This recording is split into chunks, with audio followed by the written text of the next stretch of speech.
So guys, it's Cool Story Bro Tech. In today's video I'm going to show you how to put PSP games on your jailbroken PSP. So if you've been subscribed to my YouTube channel for kind of a while, or you've actually watched my video of how to actually jailbreak your PSP, this is kind of the second video of how to put PSP games on your jailbroken PSP or PSP Go. Now in this video, actually using my PSP Go, and it's exactly the same if you've got an old PSP or even the PSP E1000, it's exactly the same method, so don't worry, you don't need to go out and buy a PSP Go, it's exactly the same method. First of all, as you can see where my mouse is actually pointing, this is my PSP, so I'm going to actually open my PSP up. And what I've actually done, I've actually downloaded a game called Need for Speed Rivals, which was pretty good back in the day, and it still is if you're a big Need for Speed fan. So what I've actually done, I've actually downloaded it off the internet.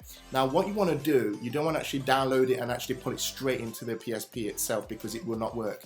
You will need a program called Unzip, and it's pretty easy, it's free as well. And then once you've downloaded that onto your PC or Mac, you can actually unpack the folder, because that's what you need to do. You need to unpack the folder and get the actual file that you need, the file that actually works with the PSP and the PSP Go, which is this one here. As you can see, this is my PSP. Now you're probably thinking, well, hang on, this is pretty straightforward. You just go onto PSP and you just go onto game and then you just drag and drop. It's nothing like that. It's basically different. This is where you put your eliminators. So as you can see right now, I think this is my Game Boy Advance one there, and I think this is my Game Boy Color one there. So this game folder, you don't put the games in here. You need to make a folder called ISO, as you can see right there. So what it needs to be as well is capitals, because the PSP memory card or the PSP itself won't understand it. You need to put ISO. Once you've actually made this folder, so here are my two video games that I've already got on. That is Split Second and Vice City Stories, as you can see right there. What I'm going to do, I'm going to drag this Need for Speed Rivals, this new game that I really want to play on my PSP Go, and actually download it to my PSP. So what you have to do is just drag and drop like this, and then it should come up as copying. Now on the USB mode itself on your PSP screen, it should have a line going up and down, up and down. Don't worry, that's just it downloading to your PSP Go or any of your PSP models. It's just downloading it to the system.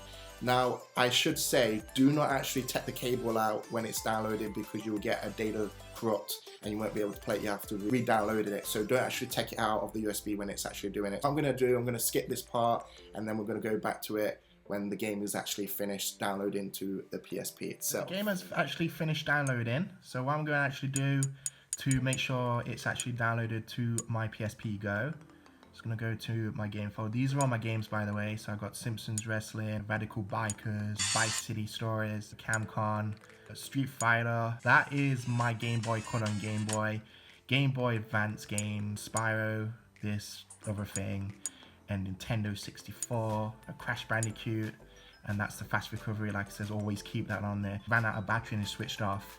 You have to go to this, because some of these games won't actually work, and you have to press on that. And as soon as you press on that, you're perfectly fine. So let's see if this game is actually there. So here we are, Need for Speed Rivals, which is pretty cool. Another cool feature I really want to show is if you hold down select when you've actually jailbroken your PSP or PSP Go, you hold down select and you come up with this menu. So as you can see, I've actually already done this. So as you can see, it says CPU clock, so I'm actually overclocking it, and that's the highest you can actually go. So let me try and focus in for you guys, so you can see there. I've already done it, so these are the highest ones. You want to actually USB device, you want to actually keep that, and you want to actually keep that as well, and iOS video mounts, you just want to keep that unless you want to do something with that. And then you want to go on, if you press recovery menu, you actually go into this as well. So it tells you what you've actually done, which is pretty cool. So if I go on speed hack, see there, it's I think that is the highest one. Let me just give it a shot. Yeah, can't probably see it because it's red, but I'll try and do my best. But yeah, that is the highest one I've actually done. So that's pretty simple. It's really good because, you know, loading times on games will be a lot more faster. It'd be kind of like the PS Vita. So if you had any games from PSP onto your PS Vita, it'd be like really fast like that. So that's pretty cool. But the only problem is when you actually do that, is your battery will drain down really fast than a normal one. But you can actually, if you didn't really like it and you didn't find it really anything different about it, and you just thought my battery's just gonna die, you can actually just hold select and actually go down and press, like, let me just try and do that for you. there, so you can actually go backwards and forwards, whichever one you want. But I'm gonna have it on the highest because I've found a lot more improvements on loading times and even games such as God of War, Vice City stories skip frames sometimes on the old PSPs. But once I've actually done this and I've actually downloaded it, it's running awesome. It's kind of like it was meant to be running on a mobile and tablet device. So thanks for watching, and hope you enjoy this video. And if you have anyone who wants to do this, share them this video. And I just want to say thanks for watching, like and share.